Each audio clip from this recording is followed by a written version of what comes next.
Guys, അസ്സലാമലൈക്കും. അപ്പോൾ ഇന്നൊക്കെ ഞാനൊരു കാര്യം കാണിച്ചു തരാം. ഒരു സന്തോഷമാകത്തില്ലേ? അപ്പോൾ വരി നമുക്ക് അടുത്ത് പോകാം. ഹലോ, അപ്പോൾ ഇതാണ് എൻ്റെ വലിയ സന്തോഷം കേട്ടോ. അപ്പോൾ മാഷാ അല്ലാ, നമ്മൾ കൂടിയിരുന്നിട്ട് ഇപ്പോൾ ജനുവരി 12 ഒരു വർഷമാവാൻ പോവുകയാണ് ഇൻഷാ അല്ലാ.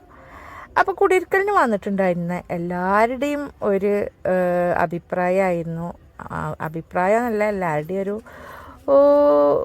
അഭിപ്രായം തന്നെ. ഞങ്ങളുടെയൊക്കെ ഒരു ആഗ്രഹമൊക്കെ ആയിരുന്നു ഒരു റൂമും കൂടെ. കാരണം നമ്മളെ വീടിന് ആകെ ഒരു റൂമുള്ളൂ. അപ്പോൾ ഒരു റൂമും കൂടെ വേണ്ടിയിരുന്നു. ബാക്കി എല്ലാം നല്ല ഉഷാറാണ്, അടിപൊളിയാണ് പറഞ്ഞിട്ടുണ്ടായിരുന്നു കേട്ടോ. അപ്പോൾ അന്ന് നമുക്ക് പൈസൻ്റെയൊക്കെ ബുദ്ധിമുട്ടുകൊണ്ട് നമുക്ക് ഒരു റൂം എടുക്കാൻ പറ്റിയിട്ടുണ്ടായിരുന്നു. അപ്പോൾ മാഷാ അല്ലാ, പിന്നെ ബാക്കൊക്കെ നമ്മൾ ഷീറ്റ് ഇട്ട് വെച്ചിട്ടുണ്ടായിരുന്നു. അപ്പോൾ നമ്മളിപ്പോൾ അവിടെ കിച്ചണും ഒരു റൂം എടുക്കുകയാണ്. അപ്പോൾ ഇത് റൂം, പിന്നെ അവിടെ നിന്നാണ് കേട്ടോ എൻട്രൻസ് വരിക. അവിടെ നിന്ന് ഇനി ഹാളിൽ നിന്ന് തുറക്കും. അപ്പോൾ ഞാൻ ഇൻഷാ അല്ലാ അതൊക്കെ ഇൻഷാ അല്ലാ അത് തുറക്കുമ്പോൾ ഞാൻ കാണിച്ചു തരേണ്ടി. ഇതാണ് റൂം വരുന്നത് കേട്ടോ, പണിക്കാർ നിൽക്കുന്ന ഭാഗം. പിന്നെ അപ്പുറത്തൊക്കെ കാണുന്നത് ഇതാണ് കിച്ചൺ കേട്ടോ, ഈ ഭാഗം. അപ്പോൾ എന്തായാലും ഇൻഷാ അല്ലാ ഞാൻ ഓരോ പണികളായിട്ട് കാണിച്ചു തരാം. ഇപ്പം തൽക്കാലം പടുത്തിടണുള്ളൂ കേട്ടോ.